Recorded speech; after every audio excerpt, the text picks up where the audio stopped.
Bueno, en esta charla quería compartir una comparación. La charla se llama REST versus GraphQL, porque estaba muy creativo a la hora de crear títulos. Y vamos a comparar estas dos formas de crear APIs, estos dos paradigmas. Vamos a hablar, bueno, un poco qué es una API REST, qué es una API GraphQL, cómo se diferencia el diseño, cómo expresan casos de uso, en qué sentido son más customizables, optimizables una u otra, y muy poquito de DDD. Así que nada.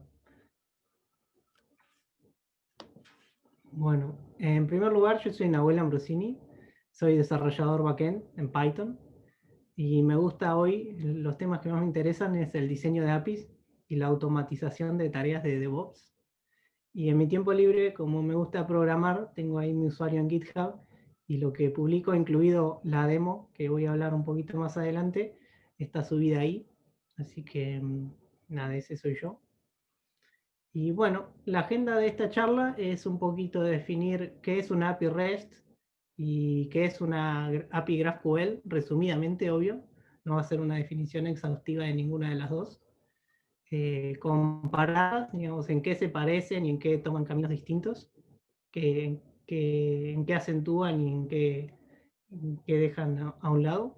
Después una demo GraphQL, de una API GraphQL, en el contexto de una PyCon-R, como para mostrar lo que es una API GraphQL. Imagino que muchos tienen experiencia viendo o consumiendo un API REST, pero GraphQL, al ser una tecnología más nueva, tiene aproximadamente 5 años, tal vez todavía no vieron ninguna API o no la vieron de cerca, y nada, se me ocurrió que sería una buena oportunidad mostrarla. Y por último, las conclusiones de este análisis comparativo de los dos paradigmas. Bueno, empezar, ¿qué es una API REST? REST, en primer lugar, significa Representational State Transfer. Es un término que acuñó Roy Fielding en el 2000. Hizo una tesis de doctorado e inventó esta palabra que ahora es ubicua. Básicamente, una API REST expone recursos, recurso charla, recurso comentario, recurso post, que son transferidos en representaciones. Hoy en día normalmente es en JSON, ya XML como que se dejó atrás, pero digamos que puede ser cualquier representación, mediante una interfaz uniforme. Digamos, no importa si lo resuelve una base de datos o un microservicio, siempre te viene lo mismo, es una interfaz uniforme. No mantiene estado en el servidor, digamos, la idea es que al no mantener estado vos podés hacer optimizaciones, por ejemplo, con distintos servidores que atiendan requests, porque no es importante si atendiste un request antes, como que los puedes manejar individualmente. Y el último ítem es que utiliza hipermedia para navegar la API. Este término hipermedia lo voy a mencionar en slides posteriores, es importante, pero lo voy a definir un poquito más adelante. Básicamente eso hoy en día es resumidamente un API REST.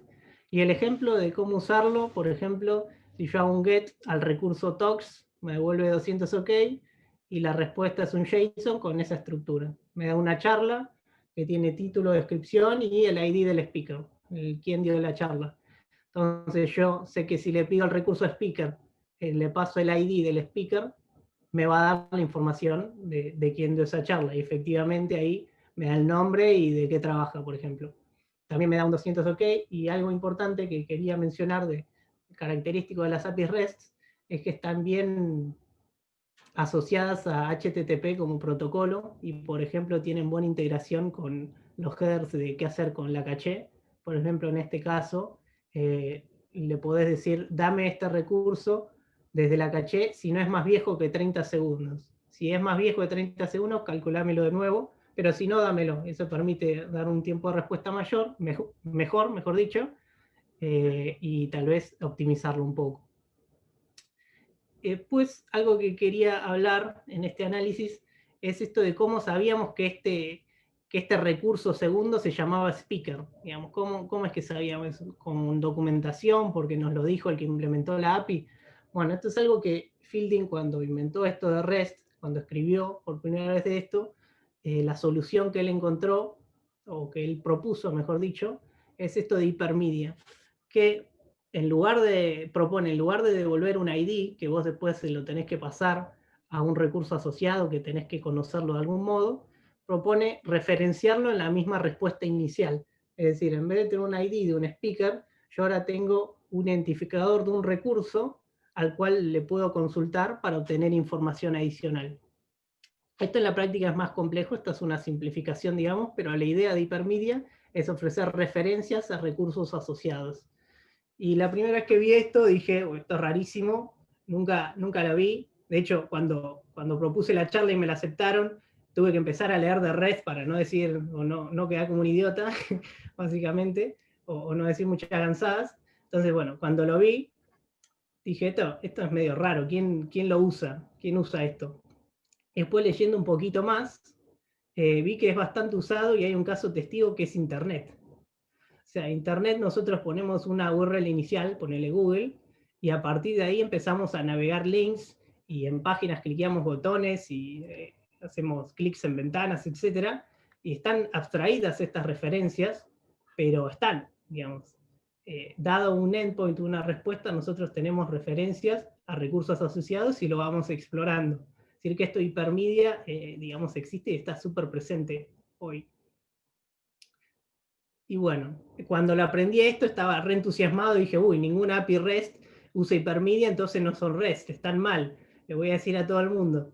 Y después, leyendo un poquito más, vi este meme que bueno, les doy unos segunditos para que lo vean. Y básicamente me hizo desistir de la idea porque iba a quedar como un boludo, porque no importa, digamos, en definitiva no es importante esto, porque el concepto de API REST ya está instalado y por más que esta sutileza no existan muchas API REST, el concepto actual de una API REST es distinto al que propuso Fielding en su momento, y por eso está esta slide, que es una clasificación que hizo un tipo llamado Leonard Richardson en un libro que escribió de API REST, que define 4 niveles. El nivel 0, digamos, es usar un solo endpoint con POX, que significa Plain Old XML, o sea, tengo un solo endpoint que me vuelve XML y eso lo uso para hacer todo lo que provee mi API. Después un nivel de abstracción son los recursos, es decir, si yo en mi API expongo charlas y expongo speakers, tengo 2 recursos separados, bajo 2 URIs distintas, y opero sobre esas URIs si quiero operar sobre charlas, por ejemplo. El nivel 2 es usar los verbos HTTP, por ejemplo, la lectura siempre está asociada al GET y la modificación al POST o al PUT. Y el tercer nivel de madurez de una API REST sería estos controles de Hypermedia para permitir la navegación. Hoy en día esta es la definición de API REST que prevalece, pero me pareció interesante compartir lo anterior porque yo siento que tiene mucho que ver con GraphQL y con algo en lo que pone mayor énfasis. Y bueno, pasando a qué tiene de malo REST, porque si surge una alternativa, un nuevo paradigma que lo usan un montón de empresas, es porque REST deja algún hueco o en cualquier caso GraphQL responde a algunas preocupaciones un poco mejor. Entonces, esta es una enumeración de algunas críticas que se le hace a REST como tecnología. Underfetching y overfetching significa pedir, o sea, que te dé menos de lo que vos pediste o que te dé más de lo que vos pediste. O sea, un ejemplo concreto en esto de las charlas es, yo en mi sitio web quiero mostrar las charlas de PyConR, entonces quiero mostrar el título y el autor. Entonces le digo al backend, che, hace que el endpoint me traiga el título y el autor. Pero después hago la aplicación mobile y no me da la pantalla para cargar todo y tarda mucho el endpoint o es mucha la carga del payload. Entonces digo, no, tráeme lo mínimo. O sea, si yo soy el cliente mobile, me estaría haciendo overfetching la API porque me da más de lo que yo le pedí. Estos suelen ser problemas recién a gran escala, pero es algo en lo que GraphQL se distingue y un poquito más adelante lo voy a explicar. Hay muchas mitigaciones a estos dos problemas. Uno en este caso concreto sería crear un endpoint particular para cada caso de uso. Si quiero algo rápido que muestre información mínima, hago un endpoint. Si quiero toda la información de la web, hago otro. O si no, otra cosa, cada recurso me muestra información solo de una entidad y hago 2 requests si quiero 2 cosas. Eso se puede mitigar, digamos. Entonces otra cosa que se le critica es esto de agreguemos un campito más. Vos tenés un endpoint, una aplicación súper grande que creció mucho de a poco, y es más fácil agregar un campo a un endpoint que ya existe que pensar un nuevo concepto, que abstraer en un recurso y disponibilizar en un endpoint, porque digamos es más fácil. Entonces los endpoints terminan teniendo los campos originales que fueron diseñados y los que se fueron agregando por distintos features. Eso hace que se deteriore un poquito en la calidad de la API, es más difícil de consumir, de leer, de entender por qué muestra lo que muestra. Y después, a veces se le critica, está muy sesgada por su implementación, algunas APIs. O sea, básicamente el modelo lo volcás a JSON y lo mostrás. Eso no es, la API no está muy diseñada en ese sentido, porque tal vez el modelo tiene sentido por la persistencia, pero el que consume esa información le interesa consumirla de otra forma. Y el último ítem es la escalabilidad ante múltiples clientes, que este es un poquito el origen, lo que dio origen a GraphQL. Netflix y Facebook y SoundCloud y muchas empresas que trabajan a gran escala con muchos usuarios concurrentes, se dieron cuenta que REST, esto de tener una API REST única que responde a todas las consultas era muy difícil de mantener, porque los endpoints eran demasiados o hacían microlenguajes de filtrado por encima de REST, por ejemplo, controlar qué campos te vienen. Algunas APIs de Google, si alguno las consumió, tienen como una forma de decir, tráeme solo estos campos, pero nada de eso es estándar. Entonces, este problema de escalabilidad de las API REST y de hacer una API única para distintos casos de uso, distintos entornos de ejecución, es también una crítica que se le hace. Bueno, y acá mencioné el término el concepto de hipermedia para dar un poquito de esto del pie para hablar de GraphQL. La API REST, por ejemplo, si yo le pido un post que tiene título y keywords, me puede decir que puedo pedir recursos asociados, por ejemplo, los comments o los posts similares. Yo tengo la información de la entidad que pedí y la forma de consultar recursos asociados. Y GraphQL hace algo muy parecido, nada más que cambia la sintaxis. Digamos. Yo tengo el tipo post y tengo título y keywords, y si quiero le puedo pedir los comentarios, y si quiero le puedo pedir los posts similares. Y a la vez el post le podría pedir los campos que también corresponden a cada post.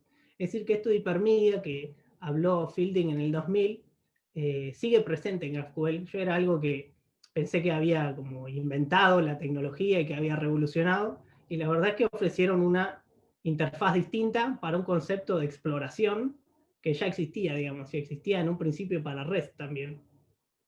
Así que nada, esto era para dar el pie a hablar de GraphQL y definirlo un poquito más formalmente. Y resumidamente, GraphQL es un paradigma de APIs que lo creó Facebook en el 2012 para resolver este problema de las APIs REST ante distintos entornos. Lo crearon en el 2012 y lo hicieron open source en el 2015, que es donde el mundo lo conoció. Y tiene una especificación bien definida, es un documento súper largo, define la gramática y también el porqué de cada cosa. Y define un lenguaje de consultas, cómo hacer consultas a la API, cómo preguntarle, y dice que el servidor que responde a esas consultas dispone un grafo de datos tipado que es legible por humanos. Eso va a ser importante después. Pues los recursos, a diferencia de REST, no son estáticos, no son bajo una URL, sino que son generados por el cliente consultando el grafo. Si el grafo tiene distintos tipos y yo le pido el tipo A, B y C, entonces ese recurso se genera dinámicamente, por decirlo de alguna forma. Por último, la respuesta imita la forma de la consulta. Es decir, si yo le pido solo un campo, la respuesta me incluye un solo campo. Entonces, en comparación a REST, que siempre te mando un payload fijo, excepto que tenga un microlenguaje ahí encima, digamos, GraphQL te devuelve solo lo que le pedís. Y más en términos prácticos o visuales, un contrato de una API de GraphQL se ve algo así. Yo tengo el tipo query, que es el tipo como principal, y ahí le digo que el query vos le podés pedir charlas. Y charlas es un objeto talk que tiene título y autor. El título es un string y el autor es un objeto autor que tiene nombre e email. Y ambos son strings. Viendo ya este contrato, que no es, digamos, tal cual vos da una API GraphQL, podés volcarlo a esta representación para pensarla. Eso te da ciertas características. En primer lugar, que está tipado y que es legible por cualquier persona. Tú vas a entender que título es un string. Pues el modelo del dominio queda plasmado en la API. Digamos, si yo quiero saber en mi aplicación qué es un autor, sé lo que es porque lo veo. Y después, al estar tipado, posibilita autogenerar tipos en los clientes que puede llegar a evitar bugs o incluso hacer el desarrollo un poco más rápido por autocompletado y buenas integraciones que tienen los IDEs. Después, esto es algo más subjetivo mío, que favorece el diseño colaborativo de la API, porque, por ejemplo, yo veo o percibo que en las APIs REST uno, como desarrollador, elige que responde la API en base a su conocimiento técnico, que es lo óptimo, lo más performante, pero la API, y por eso mencionaba al principio que me interesa el diseño, la API creo que el énfasis está en qué respuestas tiene que dar o qué consultas le hacen, y en ese sentido que el diseño sea colaborativo permite que, por ejemplo, un PM o alguien que entienda el producto diga, che, para mí un autor no es solo un nombre de un email, porque a veces no tienen email y tienen un contacto telefónico. Entonces yo, en vez de ponerme a codear y decir que un autor es un nombre y un email, puede venir alguien externo leyendo este contrato que yo propongo y decirme, che, no, autor que sea un nombre, un email y un número de teléfono, por ejemplo. En ese sentido, creo que favorece el diseño colaborativo de la API. Y en una línea muy similar, esto del Domain Driven Design o diseño orientado al dominio, permite, al tener los objetos del dominio representados en la API de forma legible y entendible no solo por el desarrollador o la desarrolladora, me da la sensación de que permite una API orientada a objetos, digamos. Yo en mi API expongo objetos y cada objeto puede tener distintos atributos que puedo explorar. Con respecto a lo de obtener solo lo que pido, que mencioné hace un ratito, por ejemplo, si yo en la charla le pido el título y el nombre del autor, efectivamente me da solo eso, no me da nada más que eso. Y fíjense que el email no me lo trae, y la descripción, si tuviera la charla, tampoco me lo trae. Esto es lo que viene a atacar el problema de underfetching y overfetching. Y bueno, para comparar un poquito en categorías, armé este cuadrito donde el verde es algo bueno y el rojo es algo peor y el amarillo es algo más o menos. Y la customización en las APIs REST, dado que es un endpoint que te da un payload específico, no es muy buena. En GraphQL sí, porque vos le podés pedir, dado el grafo, lo que quieras.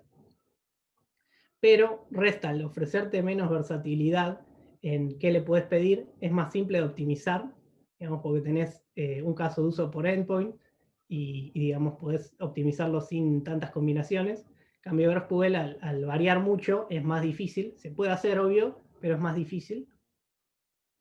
Pues algo que mencioné de la integración con HTTP, los status codes, los errores de estado o los headers de caché que tiene REST al estar muy asociado, son una gran ventaja. Y en GraphQL, en su especificación, no dice ni que debe ser por HTTP la comunicación entre cliente y servidor. Entonces no opina sobre HTTP, sobre headers, sobre status codes. Entonces, en ese sentido, GraphQL es peor, digamos, o tiene peor integración. El manejo de errores, por ejemplo, demanda que devuelva 200 para cualquier tipo de request, incluso si no estás autorizado a ver ese recurso, te devuelve un 200 y en cualquier caso en la información te devuelve más data, como que va medio a contramano de todo el desarrollo que se hizo sobre HTTP. Pues el tooling, las herramientas para desarrollar, en los dos es muy buena. Y en GraphQL creo que es un poquito, tiene una pequeña ventaja ahí por este contrato tipado conocido por ambos, cliente y servidor, que permite, por ejemplo, y voy a mostrar la demo, una tool que está muy buena, que te permiten explorar la API de una forma súper cómoda, ver la documentación, generar tipos, un montón de ventajas, porque está claro qué es la API y está claro los tipos y es una gran garantía. Después, en esta misma línea, la documentación y la explorabilidad, REST es un poquito inferior ahí, porque la documentación generalmente está en otro sitio web hosteado aparte y la exploración es leyendo la documentación en las REST que no tienen hipermedia. En GraphQL, ya en la especificación, te sugiere que a cada campo le pongas una descripción, que es opcional, pero ya al tenerlo como un elemento de primer nivel, le está dando cierta jerarquía. Y también al ser un grafo de datos y tener herramientas, te permite explorarlo de una forma tal vez más exploratoria, más intuitiva, que leer documentación y probar requests en la terminal. Pues Analytics, me refiero a las métricas de uso. Por ejemplo, algún caso de uso que se suele dar en las APIs que consumen, que están en producción, digamos, es deprecar campos, porque no sé, modelamos mal el dominio. En GraphQL te permite obtener métricas con la granularidad de campo. Es decir, este campo lo pide y esto no.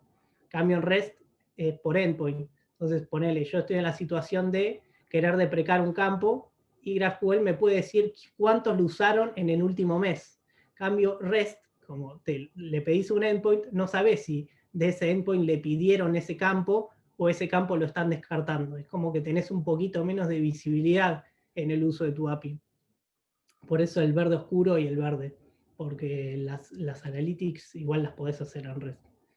Y el smooth versioning me refiero al versionado no breaking, digamos. Generalmente las APIs REST se hace con un prefijo B1 o B2, y GraphQL en su especificación tiene una forma de decir, che, este campo está deprecado, fíjate, deja de usarlo, todavía lo puedes usar y no se rompe nada, pero digamos, deberías considerar dejar de usarlo. Por eso considero que es verde y amarillo ahí. Después lo de la API legible por humanos, me parece que GraphQL en ese punto es claramente superior, porque REST se puede leer, digamos, se puede leer la documentación de los endpoints, pero no estás pensando en objetos, no estás pensando en el dominio, sino en cómo accederlos vía HTTP, o cómo es la URL que los identifica. Después el ecosistema Python de librerías, etcétera, me parece que para REST está mucho más maduro. Hay un montón de librerías en Django, en Flask, para autogenerar APIs y tenerlas en minutos, literalmente. En GraphQL también existen librerías, pero están mucho menos maduras. Digamos, no hay un Django REST Framework, por ejemplo, para GraphQL.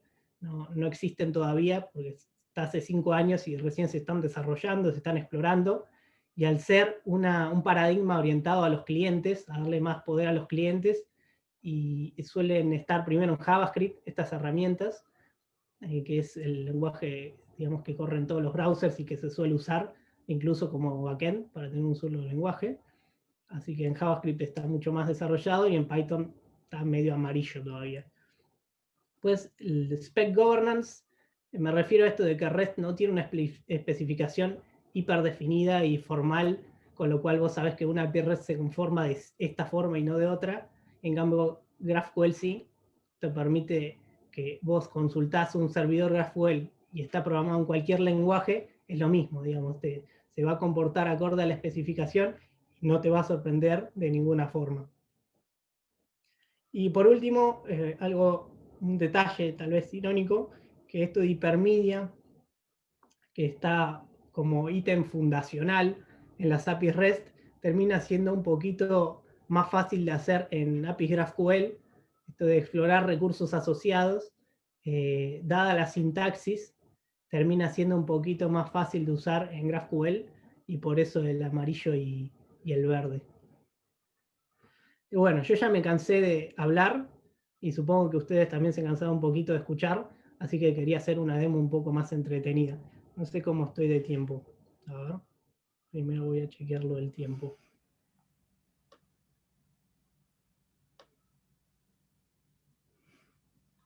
Oh, ya estoy jugadísimo. Decime, Tomás, si hay tiempo. O...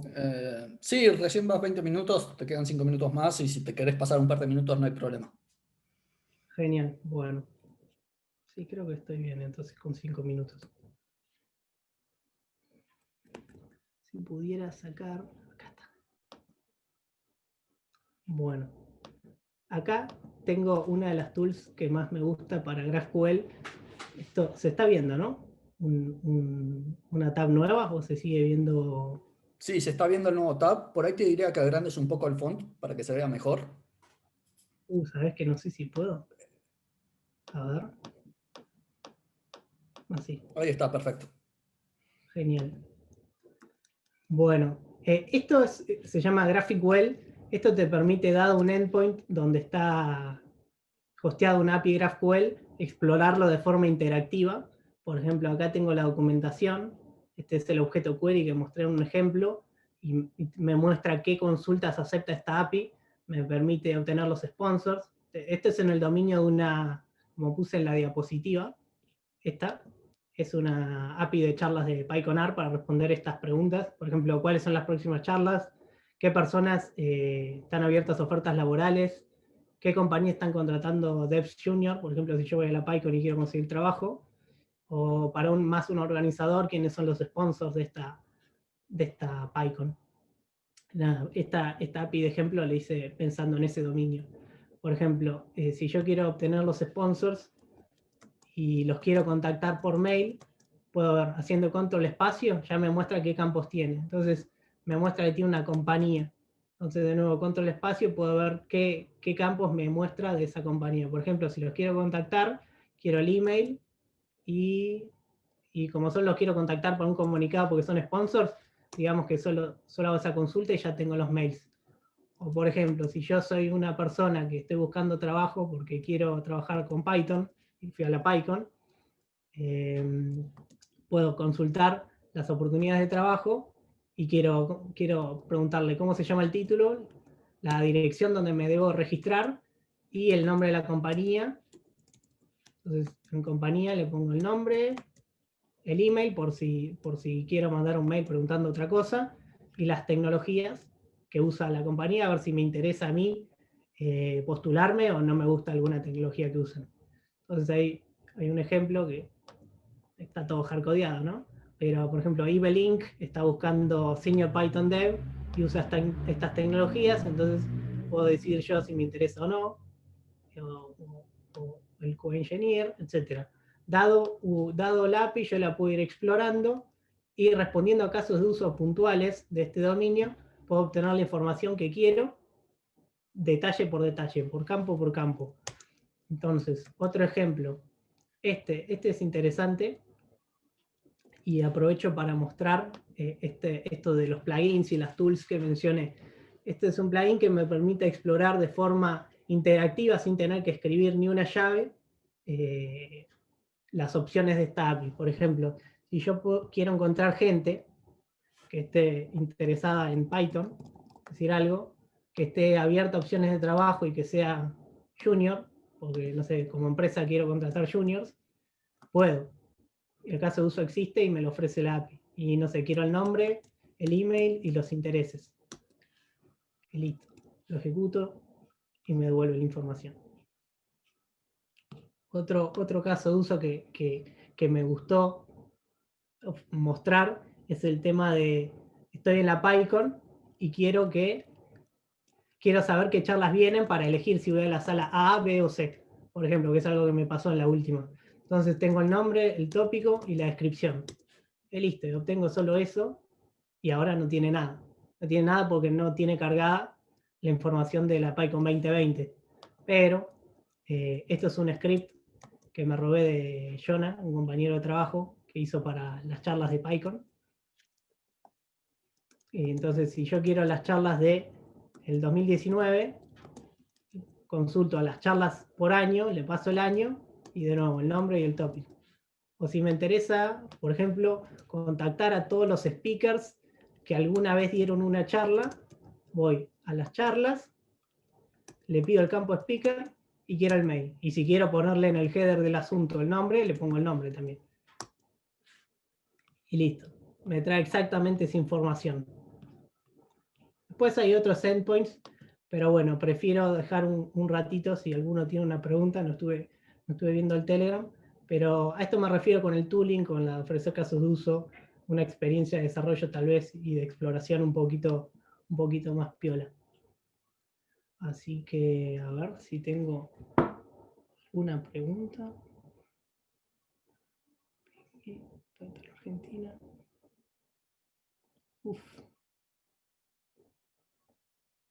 ¿Usaste FastAPI con GraphQL de Wen? No, usé Flask,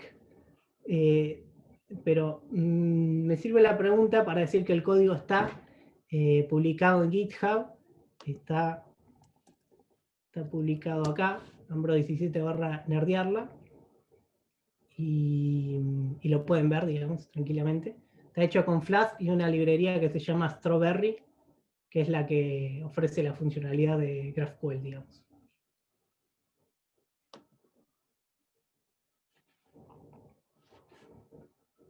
Parece ser que hay alguien escribiendo una pregunta.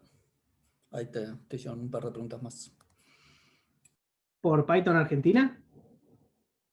Sí, te los acaban de hacer. Me anda medio trabado. ¿Cuán maduro está GraphQL en Python para dejar de usar REST en producción? Bueno, esto es algo que no mencioné, que quería mencionar, que no necesariamente es un reemplazo. Por ejemplo, yo implementé este endpoint como... GraphQL tiene forma de resolver campos que se llama resolvers, ¿no? Entonces yo implementé, para hablar este ítem, que no lo hablé, como una llamada REST, es decir, esta consulta GraphQL está sostenida, digamos, por una subconsulta, una API REST. Después, el que es curioso, lo podría mostrar directamente. Si vas a people, get people, si se fijan, esto es una llamada REST, o sea, una llamada a una API que puede ser REST. Digamos que GraphQL puede ser una interfaz por encima de tus APIs internas, que pueden ser REST o pueden ser GraphQL también, pero te ofrece esa idea que le llaman, se suelen referir como gateway, API gateway, que vos internamente podés implementarlo con cualquier tecnología que quieras, o una API REST o una llamada a base de datos o lo que quieras, pero no necesariamente es un reemplazo de REST. Con respecto a directamente a responder la pregunta, dejar de usar REST, no sé si aplica para todos los casos de uso, y acá va un poco la conclusión, que me había olvidado de mencionarla. Una API REST es una excelente opción en muchos casos porque esta tablita comparativa, o sea, si a vos te interesa integrarte bien con HTTP y para vos un 401 es fundamental porque en tu aplicación tenés mucho tema de autorizaciones, y una API REST va a ser mucho más ágil. En GraphQL la podés hacer, obvio, pero no está tan maduro. Nosotros, yo trabajo en Onapsis, tenemos una aplicación en producción usando GraphQL, y se puede, digamos. La respuesta corta es se puede. La respuesta un poco más larga es evaluar un poquito la situación, la aplicación, cuán sofisticada quieres que sea y cuán abierta va a ser la API, si va a ser pública o privada. En base a eso, evaluar vos puntualmente cuánto pesa cada uno de estos ítems. No sé si la responde Fernando, espero que sí. Y después Diego Puente pregunta, ¿GraphQL te toma solo el esquema? Porque Postman no lo hace, creo. Te toma solo el esquema. No, o sea, solo no. Vos acá le decís el endpoint a donde puede hacer la consulta del esquema, digamos. Vos le tenés que decir en qué endpoint puede consultar la descripción de la aplicación, que sería el esquema. La descripción del esquema, mejor dicho, o de la API. O sea, básicamente tiene que estar en el mismo lugar, tiene que estar en la misma URL que las posts. Bueno, eso lo podría mostrar. Uy, hice cagadas, ¿qué hice? Si se fijan, acá hace request y esta es la request que hace el esquema, que te devuelve el esquema. Te devuelve todos los tipos, por ejemplo, el tipo query, cómo es el nombre, cada tipo, bueno, y tiene un montón de metadata de lo que es la descripción de la aplicación, y eso es lo que usa GraphQL para sugerirte cosas y la documentación para mostrarte los campos también. O sea, básicamente, a partir de este request, arma todo solito. Después, ¿cómo maduro está? Pero haberte respondido, Diego. Bastante maduro, usalo tranquilo. Hasta donde entiendo, GraphQL no necesariamente es un reemplazo de REST. Eso hay que verlo con cuidado. Exactamente. Eso traté de mencionarlo después. ¿Conoces alguna librería GraphQL para Django? Sí. Graphene, como el grafeno, pero en inglés, es la más utilizada y tiene muy buena integración con Django. Ahí lo pusieron, Django GraphQL. No dije nada que no se pasó igual. Bueno, eso creo que eran todos. Y nada, aprovecho para esto medio súper desprolijo, pero leo las conclusiones porque tiene unos ítems que tal vez están sintetizados. La API REST para muchos casos de uso es una excelente opción, dependiendo el peso, la ponderación de ítems en esa clasificación. GraphQL no es un reemplazo de REST porque pueden los resolvers de cada campo invocar a llamadas REST. Una API REST con hipermedia resulta más explorable y evolucionable. GraphQL como paradigma pone mayor énfasis en las necesidades del cliente y por eso ofrece consultas más versátiles, y también eso como contraparte genera que sea más complejo de optimizar porque hay más combinaciones. GraphQL visibiliza la utilidad de modelar bien el dominio porque lo puede leer cualquiera y digamos queda visible, entonces es más claro que un buen diseño da lugar a una mejor API. Y este ítem es que aún con un solo consumidor una API, GraphQL puede ser una gran inversión, porque puedes tener, después querés hacer una aplicación mobile y tal vez ni siquiera necesitas codear un nuevo backend. Tal vez puedes usar este grafo de datos pidiéndole menos campos para que se optimice para la versión mobile, por ejemplo. Y la bibliografía que usé para esta charla son estos dos libritos y en la tesis que hablé de Fielding, que propone este nombre REST, y muchos artículos más, pero principalmente estos tres. Y nada, muchas gracias por su tiempo. Creo que respondí a todas, ¿no, Tomás? ¿O se me pasó alguna? Sí, sí, vi que respondiste a todas. Buenísimo. Buenísimo. Muchas gracias por su tiempo.